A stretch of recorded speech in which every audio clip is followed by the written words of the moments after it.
16th of August, 2026.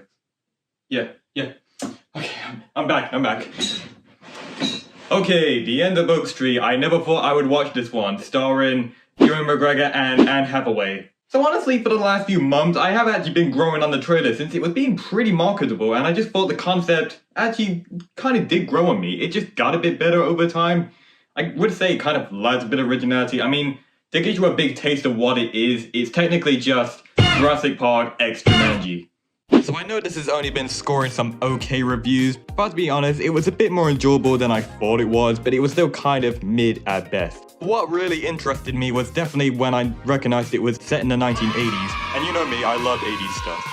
And honestly, it kind of felt a bit like, why didn't they just make this in the 1980s? Boo-hoo, my CGI doesn't work that well. Because it honestly felt like I was watching a movie from the late 80s or 90s kinda. They don't do a lot of these reverse time jumps anymore these days. We'll say, the build-ups were actually well made. Whenever it's a time you're supposed to feel a bit over-exaggerated for what's about to happen, some big surprises that might shock you, and whenever it gets some nice light family moments. But I will say, even though this movie has some moments that you can actually breathe and that your mind just settle in before the next chaotic scene happens, I will say the movie is a tiny bit overstimulated with how chaotic the dinosaurs kind of just are in the background.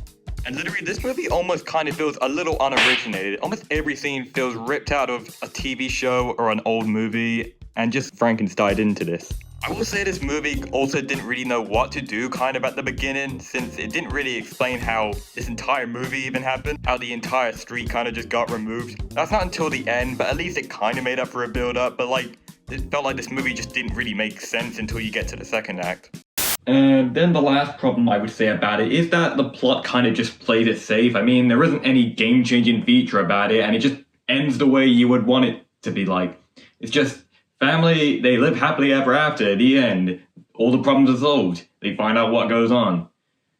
But honestly, if I were to be honest, because like I said earlier in the video, a little bit similar to Jurassic Park, it honestly feels like it has that Spielberg sort of magic. It's like a better Steven Spielberg movie than the one we actually ended up with. But honestly, of all the ones that didn't interest me but kind of made me get interested at the last minute, this was the one I'm glad I actually saw in the end. But I would probably most likely recommend this at home, unless you like some supernatural genre or just like history of dinosaurs. You will have a good time with this. But I most likely recommend it just for streaming. Now I'm sorry, this is a short review right now because I had to catch up on D23.